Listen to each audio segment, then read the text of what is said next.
যখন ওই যুবকের বাবা মারা গেল, যুবক কান্নাকাটি করতেছে, যুবক এদিক সেদিক দেখাশোনা করতেছে কোনো মানুষ আছে কিনা।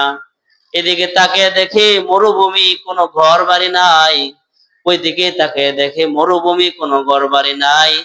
জঙ্গলের মধ্যে কোনো মানুষ নাই, জনমানবহীন একটা জায়গার মধ্যে আছে। এক সময় তার বাবার কাছে গেছে, বাবার চেহারাটা উল্টাইছে, উল্টে দেখে তার বাবার চেহারাটা অনেক কালো এবং চেহারাটা একটা জানোয়ারের মতো হয়ে গেছে। নাউজুবিল্লাহ কন। এটা দেখে তো আরো কান্না হইতেছে, আয় রে আমার আব্বার চেহারা জানোয়ারের চেহারার মতো, বাবার চেহারা আমি কারে দেখাবো। মানুষ এসে বলবে তোমার বাবাকে মারা গেছে, দেখি একটু চেহারাটা দেখাও। মানুষের দেখানোর মতো তো চেহারা না, দেখানোর মতো তো চেহারাটা নাই। এই কান্না করতে করতে যুবক ঘুমিয়ে গেছে। ঘুমের ঘরে স্বপ্ন দেখে ঢাকা ওই চেহারাটাকে একটা সুদর্শন একজন বুজুর্গ ব্যক্তি, সুন্দর দাড়িওয়ালা, সুন্দর সাদা পোশাক, সুন্নতি পোশাকওয়ালা, হাতে তসবিহওয়ালা, মাথায় রুমালওয়ালা একজন ব্যক্তি এসে ওই ওই মৃত ব্যক্তির চেহারাটা আলগিরিয়া দেখেছে। وعن أنس رضي الله تعالى عنه قال أن رجلا سأل النبي صلى الله عليه وسلم নিশ্চয়ই একজন ব্যক্তি নবীজিকে প্রশ্ন করেছেন, فقال متى الساعة, কখন কিয়ামত হবে। নবীজিকে সে এক ব্যক্তি জিজ্ঞাসা করে, ওগো নবী,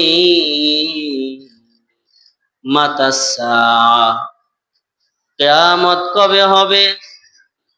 فقال وماذا أعددت لها,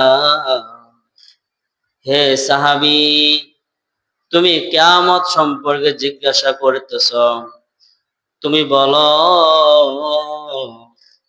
কিয়ামত সম্পর্কে তোমার জানার এত ধারণা, নেওয়ার এত আগ্রহ, কিয়ামতের পরে যা হবে তার জন্য তোমার কি প্রস্তুতি আছে, কিয়ামতের পরের জীবনের জন্য তোমার কি প্রস্তুতি আছে। فقال لا شيء يا رسول الله, কিয়ামতের পরের জিন্দেগির জন্য আমার তেমন কোনো প্রস্তুতি নাই, আমার তেমন কোনো প্রস্তুতি নাই। ইল্লা ইন্নী উহিব্বুল্লাহ ওয়া রাসূলাহ, তবে আমি আল্লাহ এবং তার নবীকে বেশি ভালোবাসি, তবে আমি আল্লাহ এবং আল্লাহর নবীকে বেশি ভালোবাসি, এতটুকুই সম্বল আমার আছে। নবী প্রেম আমার সম্বল, নবীর প্রতি ঈমান আনা, এই সম্বলটুকুই আমার আছে। নামাজের তেমন কোনো আমল নাই, রোজার তেমন কোনো আমল নাই, অন্যান্য ইবাদতের তেমন কোনো আমল নাই, তবে আমার মাঝে শুধু আছে নবী প্রেম। কি আছে? فقال فأنت مع من أحببت, নবী বলেন, ও সাহাবী, তুমি যে ভালোবাসো, فأنت, তবে তুমি মৃত্যুর পরে, কিয়ামতের পরে তাদের সাথেই থাকবা যাদেরকে তুমি মহব্বত করো। ফাআনতা মা মান আহবাবতা, তুমি তার সাথেই থাকবা যাকে তুমি ভালোবাসো। নবীজি এমন একজন ব্যক্তি, তিনি কি জান্নাতি না জাহান্নামী? জান্নাতি। অতএব যে নবীজিকে ভালোবাসবে সে নবীজির সাথে জান্নাতে থাকবে। সুবহানাল্লাহ। নবীজি, নবী প্রেম, এটা জান্নাতে যাওয়ার সম্বল।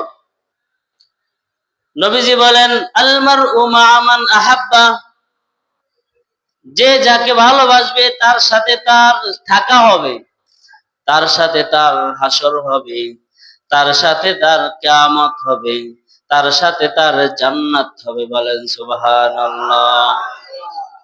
নবীর প্রতি প্রেম থাকা প্রত্যেকটা ঈমানদারের উপরে ফরজ। নবী বলেন, লা ইউমিনু আহাদুকুম হাত্তা আকুনা আহাব্বা ইলাইহি মিন ওয়ালিদিহি ওয়া ওয়ালাদিহি ওয়ান নাসি আজমাইন। লা ইউমিনু আহাদুকুম, তোমাদের মধ্যে কেউ পরিপূর্ণ মুমিন হতে পারবে না। তোমাদের মধ্যে কেউ পরিপূর্ণ মুমিন হতে পারবে না হাত্তা আকুনা আহাব্বা ইলাইহি মিন ওয়ালিদিহি ওয়া ওয়ালাদিহি ওয়ান নাসি আজমাইন, যতক্ষণ পর্যন্ত না তার কাছে আমি, তার কাছে, তার বাবা থেকে, তার সন্তান থেকে, তার জীবন থেকে, তার ফ্যামিলির প্রত্যেকটা সদস্য থেকে, পৃথিবীর সকল মানুষ থেকে আমি বেশি প্রিয় না হব, আমাকে যতক্ষণ পর্যন্ত সবচেয়ে বেশি না ভালোবাসবে ততক্ষণ পর্যন্ত পরিপূর্ণ মুমিন হতে পারবে না। তাহলে পরিপূর্ণ মুমিন হতে হলে সবচেয়ে বেশি মহব্বত করতে হবে কাকে? নবীকে। বলেন, পরিপূর্ণ মুমিন হতে হলে সবচেয়ে বেশি মহব্বত কাকে করতে হবে? নবী প্রেম, এটা পরিপূর্ণ ঈমানের আলামত। পরিপূর্ণ ঈমানদার হতে হলে নবীকে ভালোবাসতে হবে। নবীকে ভালোবাসা ছাড়া পরিপূর্ণ মুমিন হতে পারবে না, জান্নাতেও যেতে পারবে না। সুবহানাল্লাহ। হযরত ওমর রাদিয়াল্লাহু তাআলা আনহু একদিন বলেন, ওমর রাদিয়াল্লাহু তাআলা আনহু নবীজিকে বলে, ওগো নবী, আমি আপনাকে বেশি ভালোবাসি, আমি আপনাকে অনেক ভালোবাসি। নবীজি বলেন, তুমি আমাকে ভালোবাসো, কতটুকু ভালোবাসো, কতদূর ভালোবাসো? ওমর রাদিয়াল্লাহু তাআলা আনহু বলেন, আমি সারা পৃথিবীর সবার থেকে আপনাকে ভালোবাসি, তবে আমার জীবন থেকে নয়, আমার জীবনটাকে আমি সবচেয়ে বেশি ভালোবাসি, তারপরে আপনাকে ভালোবাসি। বলেন, আমি আমার জীবনকে সবচেয়ে ভালোবাসি, তারপরে কাকে ভালোবাসি? নবীকে। নবীজি বলেন, ওমর, তা এখনো পর্যন্ত তুমি পরিপূর্ণ মুমিন হইতে পারলা না, এখনো পর্যন্ত তুমি পরিপূর্ণ মুমিন হতে পারলা না। তো পরিপূর্ণ মুমিন হতে পারবা কখন? যখন তোমার জীবনের চেয়েও আমাকে বেশি মহব্বত করবা। তাহলে নবীকে মহব্বত করার দরকার আছে না নাই? নবীকে মহব্বত করতে হবে। নবীর প্রেম যার মধ্যে থাকবে সে ঈমানের মজা পাবে। যার ভিতরে নবীর প্রেম আছে সে ঈমানের মজা পাবে। নবীজি বলেন, সালাসুন মান কুন্না ফীহি ওয়াজাদা বিহিন্না হালাওয়াতুল ঈমান। তিনটা জিনিস যার মধ্যে থাকবে ওই ব্যক্তি ঈমানের মজা পাবে। কি পাবে? কয়টা জিনিস থাকলে? তিনটা জিনিস যার মধ্যে থাকবে সে ঈমানের মজা পাবে। নবীজি বলেন, আইয়াকুনাল্লাহু ওয়া রাসূলুহু আহাব্বু মিম্মা সাওয়াহুমা। পৃথিবীর সব কিছু থেকে যখন আল্লাহ এবং আল্লাহর নবীকে সবচেয়ে বেশি মহব্বত করবে, তো ওই ব্যক্তি ঈমানের মজা পাবে। ঈমানের মজা পাইতে হলে আল্লাহকে বেশি মহব্বত করতে হবে, নবীকে মহব্বত করতে হবে। এখন আমরা ঈমানের মধ্যে মজা পাই না, তার কারণ আমরা তো আল্লাহ এবং আল্লাহর নবীকে বেশি ভালোবাসি না। আমরা ভালোবাসি টাকা, সম্পদ, ক্ষমতা, আমার ছেলে মেয়ে, আমার বিবি বাল বাচ্চা, এদেরকে আমরা বেশি মহব্বত করি, যার কারণে আমরা ঈমানের মজা পাই না। ঈমানের মজা পেতে হলে কাকে বেশি মহব্বত করতে হবে? নবীকে। নবীজিকে যতক্ষণ পর্যন্ত আমরা বেশি মহব্বত না করব, তাহলে আমরা এত ঈমানের মজা পাবো না। যার ভিতরে ঈমানের মজা নাই, সে ব্যক্তি ঈমান কিনবে না। বলেন, যে ব্যক্তি ঈমানে মজা পায় না সে কি কিনবে না? কথা তো কয় না। কথার কথা, আপনি দুধের মধ্যে মজা পান না, তো আপনি কি দুধ খাইবেন? কথা জোরে কইেন। দুধ আপনার কাছে মজা লাগে না, আপনি কি দুধ কিনবেন? কিনবেন না। আপনি ছাগলের গোশত আপনার ভালো লাগে না, খাইতে মজা লাগে না, তো আপনি কি ছাগলের গোশত কিনবেন? আপনি কিনবেন না। কিন্তু যারা আবার বিড়ি পছন্দ করে এরা আবার বিড়ি কিনা খায়। যারা গাঁজা পছন্দ করে তারা কি খায়? গাঁজা পছন্দ করে। তো যারা আল্লাহ এবং আল্লাহর নবীকে পছন্দ করে তার ভিতরে সুন্নত আসবে, তার ভিতরে দাঁড়িয়ে তার মধ্যে দাড়ি চলে আসবে, তার মাথায় কি টুপি চলে আসবে। যারা আল্লাহ এবং আল্লাহর নবীকে মহব্বত করবে তার জিন্দেগিতে সুন্নত চালু হয়ে যাবে। সুবহানাল্লাহ। যে যাকে মহব্বত করে, মহব্বত করলেই তো কিনবে, মহব্বত না করলে কি কিনবে? কিনা হয় না। এই জন্য নবীকে মহব্বত করলে নবীর আদর্শ এমনি পাওয়া যায়। ফি সাবিলিল্লাহ। আল্লাহ তাআলা আমাদের মধ্যে, আমাদের দিলের ভিতরে নবী প্রেম বাড়াইয়া দেব, বলেন আমিন। নবী প্রেম এটা আমাদের মতো করলে তো হবে না। সাহাবায়ে কেরাম নবীকে যেভাবে মহব্বত করছে, আমরা এভাবে এক বিন্দু পরিমাণও মহব্বত করা আমাদের পক্ষে সম্ভব না। হাদিসে বর্ণিত আছে, সাহাবায়ে কেরাম নবীজিকে এত মহব্বত করেছে, এত মহব্বত করেছে, নবীজি যখন থুতু মুবারক মাটিতে ফেলাইয়া দিছে, সাহাবায়ে কেরাম থুতু মুবারকটা হাতের মধ্যে নিয়া গায়ের মধ্যে মাইখা দিছে। কি মহব্বত! আপনার ছেলে মেয়েকে আপনি মহব্বত করেন, আপনার ছেলের থুতু আপনার গায়ে লাগাইবেন? নবীজিকে সাহাবায়ে কেরাম এত মহব্বত করছে, নবীজির মুখের থুতু সাহাবায়ে কেরাম শরীরের মধ্যে, মুখের মধ্যে লাগাইছে।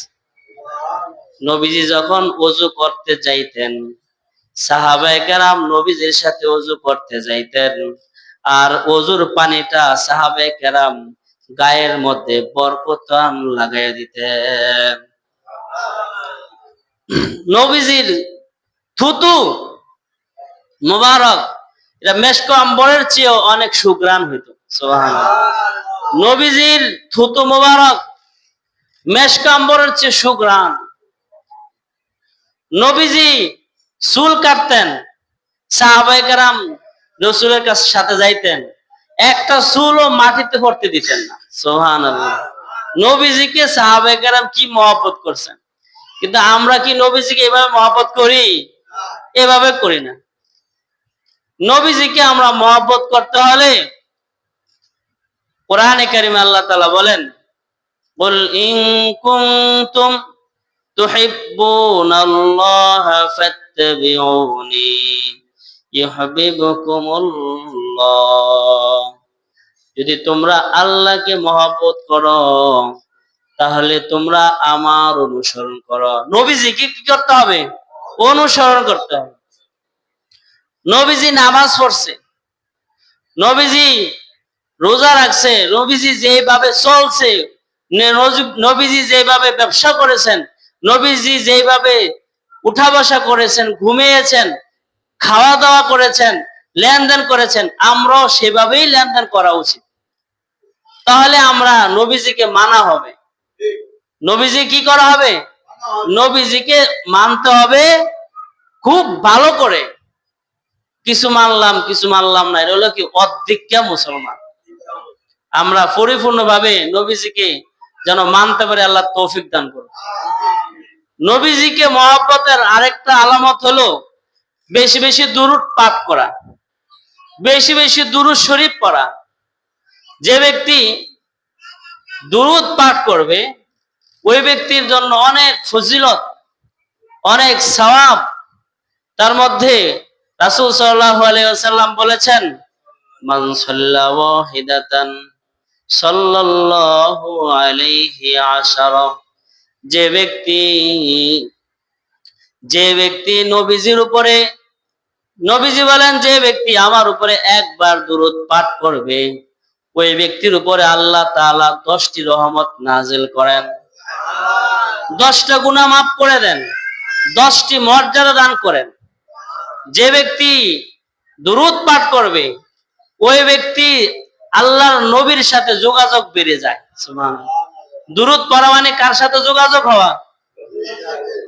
আমরা যেমন একজনের সাথে ছেলে বিদেশ, আপনি দেশে, তো তার সাথে যোগাযোগ করার মাধ্যম হলো মোবাইল। মোবাইলের মধ্যে একটু এমবি ঢুকাইয়া একটা ফোন করলে তার সাথে কি যোগাযোগ হয়ে যায়। যার সাথে যত যার যোগাযোগ হয় তার সাথে তার সম্পর্ক বাড়ে, বিপদ আপদে তাকে উদ্ধার করে। কথা ঠিক না ভাই? ঠিক।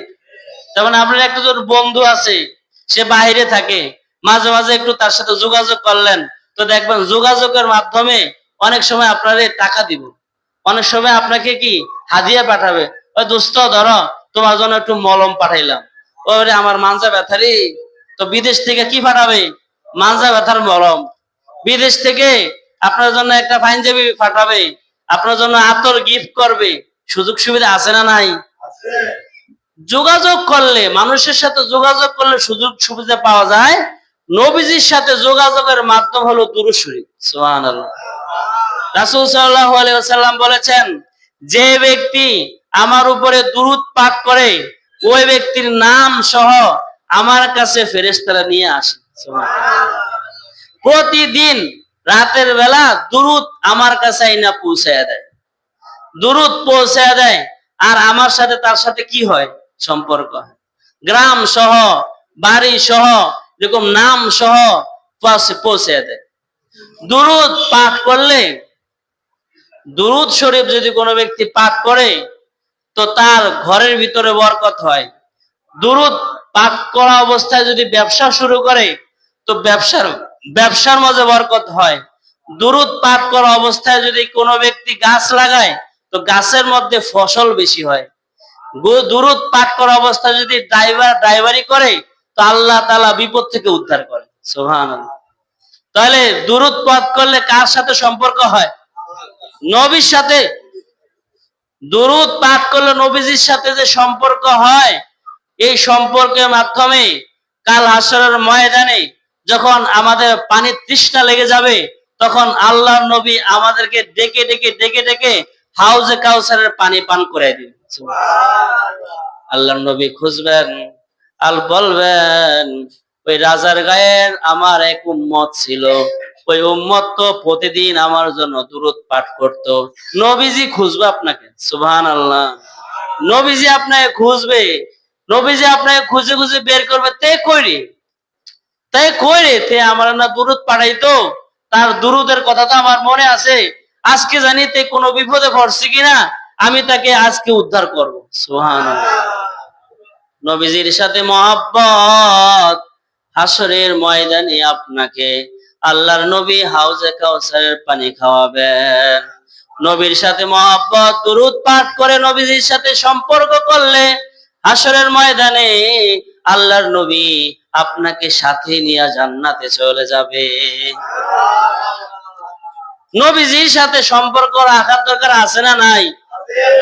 আমরা যেমন নেতার লগে সম্পর্ক রাখি, নেতার সাথে যোগাযোগ, মাঝে মাঝে মিছিল, আমার ভাই তোমার ভাই, অমুক ভাইয়ের চরিত্র ফুলের মতো পবিত্র, এরকম একটা স্লোগানে যদি নেতার চোখে পড়ে যান, হঠাৎ করে যদি আপনি মামলা খান তো দেখবেন নেতা আপনার ওই জেলখানার মধ্যে হাজির। কিরে তুই সমস্যার টেনশন করিস না, তোর লাগে আমি আছি। কিছুদিন পরে আপনাকে টাকা পয়সা দিয়া আপনাকে হেল্প করবে, আপনাকে জামিন করার দায়িত্ব নেতা নিয়ে নিবে। নেয় কি নেয় না?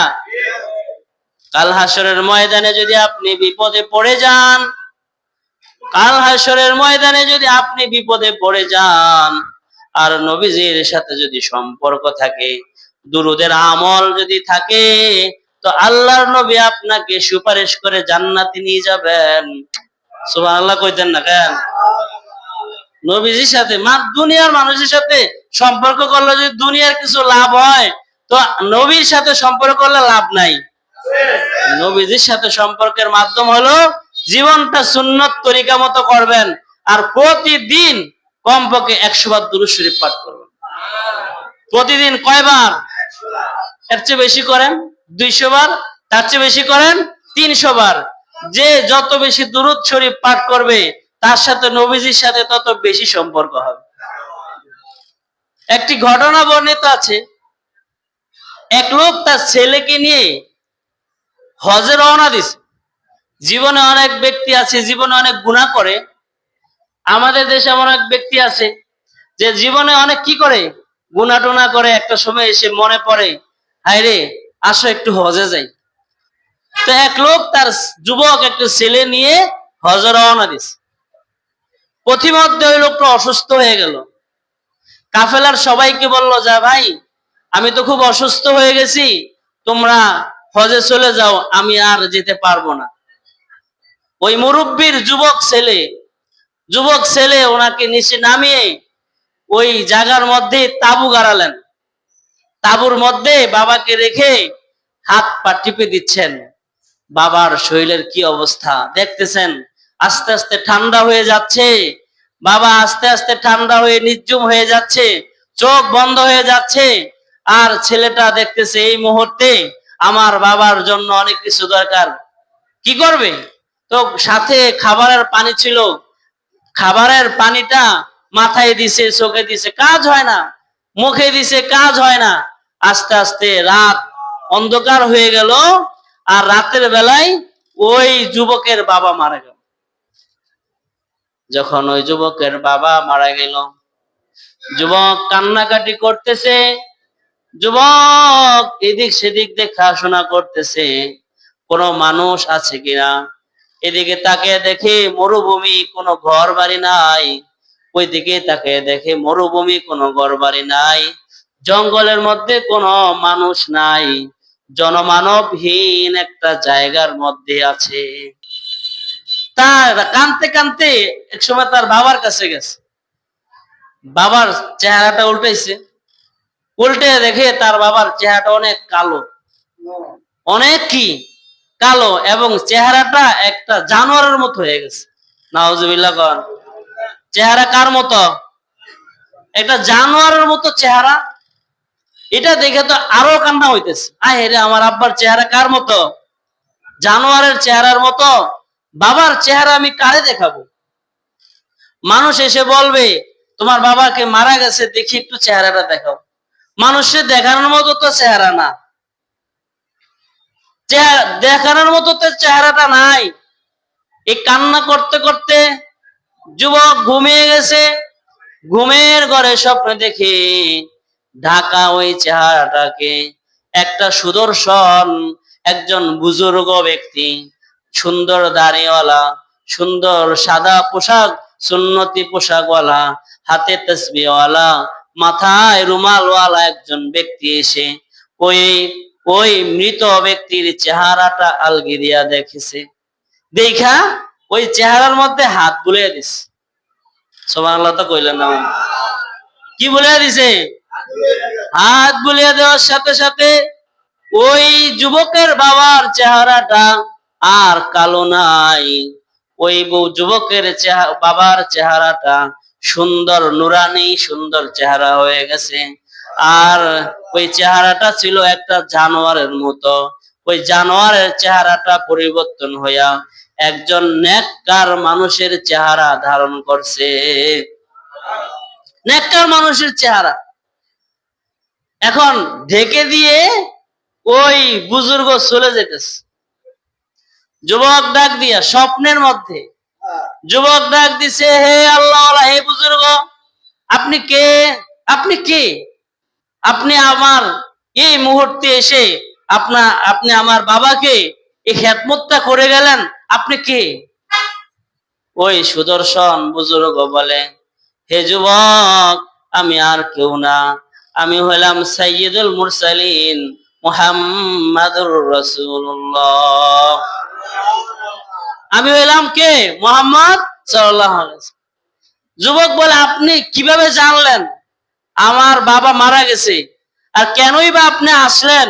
আমার বাবার এই বিকৃত চেহারাটাকে সুন্দর করে দিলেন, আপনাকে কিভাবে আপনি এখানে আসলেন? নবীজি বলেন, হে যুবক, আমার উম্মতের মধ্যে যেই বান্দা একবার দুরূদ পড়ে ওই দুরূদটা আমার আল্লাহর ফেরেশতারা আমার কাছে নাম ঠিকানা সহ আইনা পৌঁছে দেয়।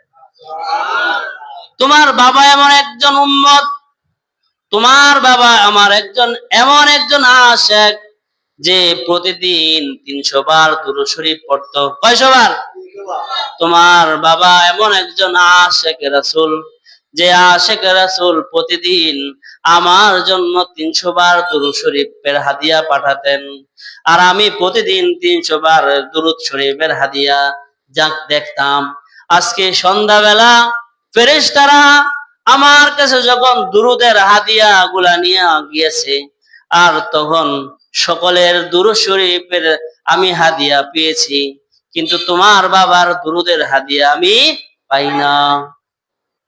আমি ফেরেশতাদেরকে জিজ্ঞাসা করলাম, ও ফেরেশতা, আমার আশিকের যে প্রতিদিন 300 বার দুরূদ শরীফের হাদিয়া পাঠাতেন, আজকে ওই আশিকের হাদিয়া কেন আসে না? কেন আসে না? ফেরেশতারা খবর দিলেন, ওগো নবী, যে আপনার আশিক প্রতিদিন 300 বার দুরূদ শরীফের হাদিয়া পাঠাতেন, তিনি আজকে ইন্তেকাল করেছেন। ইন্না লিল্লাহি ওয়া ইন্না ইলাইহি, মারা গেছে। আচ্ছা, তাহলে পাঠাবে কিভাবে? ফেরেশতা বলে, ওগো নবী, তিনি তো দুরূদ পাঠায় নাই, কথা ঠিক, কিন্তু তেনার চেহারাটা আর মানুষের চেহারা নাই। দুনিয়াতে যে ছোট ছোট গুনাহ করেছে, কোন একটা গুনাহের কারণে তার চেহারাটা একটা জানোয়ারের চেহারা হয়ে গেছে। নাউজুবিল্লাহ। নবীজি রওজা মুবারকে শুয়ে নবীজি তার উম্মতের জন্য পেরেশান। কিরে, আমার একজন আশিক মৃত্যু অবস্থায় এমন বিপদে আছে, এই সময় যদি আমি তাকে উদ্ধার না করি, তাহলে তাকে কে উদ্ধার করবে? নবীজি ওই সময় ওই যুবককে বলে, হে যুবক, তোমার বাবা প্রতিদিন আমার কাছে কতবার দুরূদ পাঠাতেন?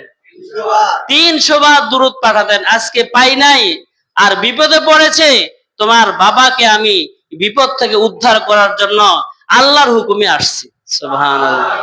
আর তোমার বাবার এই দুরূদের কারণে আমি আজকে এসে তোমার বাবার চেহারাটাকে সুন্দর করে দিলাম, যেন পৃথিবীর আশিক রাসূল যারা দুরূদ প্রেমিক, যারা দুরূদ পড়ে, তারা যেন আমার প্রতি আরো বেশি দুরূদ পড়ে, আর আমি তাদেরকে দুনিয়াতে কোনো বিপদ থেকে উদ্ধার করি আর না করি, কাল কিয়ামতের ময়দানে, হাসরের ময়দানে আমি তাদের সাথে নিয়ে জান্নাতে যাব। নবীর প্রতি দুরূদ পড়া শুধু 12 রবিউল আউয়াল আসলে ঈদ মিলাদুন নবী আর জিলাফি দিয়া নবীর প্রেম বোঝা যায় না, দেখা যাবে না। বরং নবীজিকে ভালোবাসতে হবে দুরূদ দিয়ে। বলেন, নবীজিকে ভালোবাসতে হবে কি দিয়ে? বেশি বেশি দুরূদ পড়বেন, সকাল সন্ধ্যা দুরূদ পড়বেন। ইনশাআল্লাহ এই দুরূদের হাদিয়া আপনার কাছে, আপনার থেকে ফেরেশতারা নবীজি পর্যন্ত পৌঁছে দিবেন। নবীজির সাথে ভালোবাসা করলে, দুরূদের মাধ্যমে নবীজির সাথে ভালোবাসা করলে নবীজির সাথে সম্পর্ক বাড়ে। দুনিয়ার নেতার সাথে সম্পর্ক হয় ফোন দিয়া। কেউ নেতা কই আছেন? এই ফোনে ফোনে যে যোগাযোগের মাধ্যমে দুনিয়ার নেতা আপনাকে বিপদ থেকে উদ্ধার করে, আর আপনি যদি সাইয়্যিদুল মুরসালিন, সকল নবীদের নেতা, সুবহানাল্লাহ, সকল নবীদের নেতা, যে নবীর উপরে স্বয়ং আল্লাহ দুরূদ পড়ে, ফেরেশতারা দুরূদ পড়ে। কোরআনে কারীম আল্লাহ তাআলা বলেন, ইন্নাল্লাহা ওয়া মালাইকাতাহু ইউসাল্লুনা আলান নবী, নিশ্চয় আল্লাহ তাআলা আর ফেরেশতারা নবীর উপরে দুরূদ পাঠায়। নবীর উপরে কি পাঠায়? ইয়া আইয়ুহাল্লাযীনা আমানু সাল্লু আলাইহি ওয়া সাল্লিমু তাসলিমা, হে ঈমানদাররা, তোমরা আল্লাহর নবীর উপরে বেশি বেশি দুরূদ ও সালাম পাঠাও। বেশি বেশি কি পাঠাও? এজন্য শুধু দুরূদ শরীফ পড়লে আর দাড়ি রাখলো না, দুরূদ পড়ে মাথায় টুপি নাই, দুরূদ পড়ে পাঞ্জাবি নাই, দুরূদ পড়ে খাবারের মধ্যে নবীর সুন্নত নাই, দুরূদ পড়ে ঘুমের সময় নবীর কি নাই, এরকম না। আপনার সব ঠিক রেখে আর প্রতিদিন 100, 200, 300, 1000 বার নবীর উপরে দুরূদ পড়বেন, ইনশাআল্লাহ এই দুরূদের উসিলা করে আল্লাহ তাআলা নবীজির সাথে জান্নাতে থাকার সুযোগ দেবেন। তাহলে আজকের আলোচনার মূল পয়েন্ট হলো যে নবী প্রেম জান্নাতে যাওয়ার সম্বল। নবী প্রেম ইমানদার, পরিপূর্ণ ইমানদার হওয়ার আলামত। নবী প্রেম যার মধ্যে থাকবে ওই ব্যক্তি ইমানের মজা পাবে। নবীর প্রেম আর নবীর প্রতি যার দুরূদ থাকবে ওই ব্যক্তি নবীর সাথে জান্নাতে থাকবে। আল্লাহ তাআলা আমাদের মধ্যে নবী প্রেম, নবীর ভালোবাসায় বেশি বেশি সুন্নতের উপর আমল এবং বেশি বেশি দুরূদ পাঠ করার তৌফিক দান করুন।